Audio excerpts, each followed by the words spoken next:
3 দিন ধরে এই রিটকে কেন্দ্র করে ইশরাককে বসানো হচ্ছে না মেয়র পদে। আসলে আমার কাছে মনে হচ্ছে যে বিষয়টা অনেক বড় কোনো ষড়যন্ত্র চলছে। হয়তোবা সরকার এই বিচার বিভাগকে আবারও হস্তক্ষেপ করার চেষ্টা করছে। আশা করব সরকার যেন এই ফ্যাসিস্টের পথে আর না যায়, কারণ একটি ফ্যাসিস্টের পতন 5ই আগস্টে আমরা দেখেছি কতটা ন্যাক্কারজনক। এই সরকারকেও আমি শুধু হুঁশিয়ার করে দিতে বলতে চাই, এই সরকার তার সম্মান নিয়ে যেন সুন্দর মতো প্রস্থান করে, কারণ এই সরকারের ক্ষমতা খুবই সীমিত, শুধুমাত্র নির্বাচনকালীন একটি সরকার।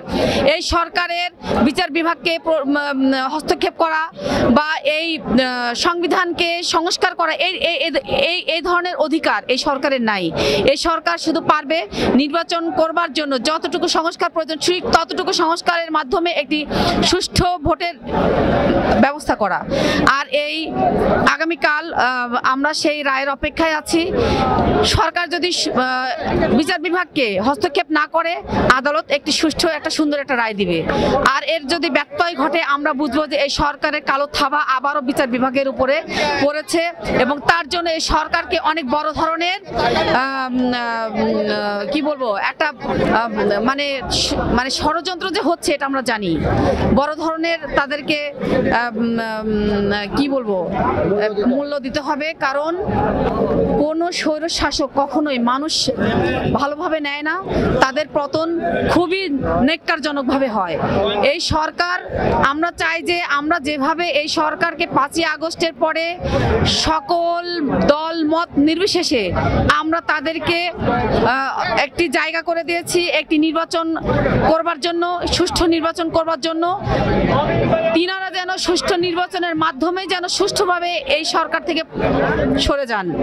তা না হলে হাসিনা যেভাবে পতন ঘটেছে এই সরকারেরও কিন্তু সেইভাবেই পতন ঘটবে, কারণ বিএনপি নেতা কর্মী আমরা জীবন দিতে জানি, আমরা রক্ত দিতে জানি।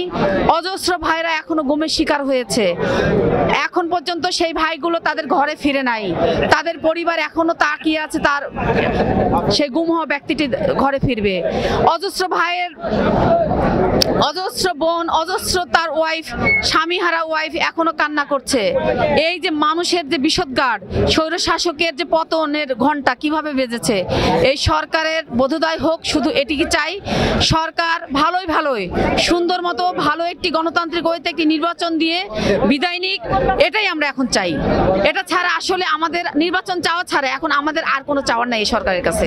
এই ইশরাক হোসেনের মেয়র পদে বসার যে প্রক্রিয়াটা এটা স্থগিত করে আমি মনে করি যে এটি সম্পূর্ণ একটি অন্যায় এবং এটি একটি অবৈধ। কারণ রিট সেই ব্যক্তি করতে পারে যে ব্যক্তি ক্ষতিগ্রস্ত হয়। এখানে যদি তাপস সশরীরে এসে যদি সে ক্ষতিগ্রস্ত হয়েছে মর্মে যদি রিটটা করতো তাহলে মানতাম যে রিটটি বৈধ, কিন্তু একজন অপরিচিত ব্যক্তি এসে রিট করে মেয়রের পদকে স্থগিত করা, এটা আমি মনে করি যে এটা আদালত মানে এই অভিযোগটি নিয়ে এটা একটি অবৈধ একটি আইনের বহিঃপ্রকাশ।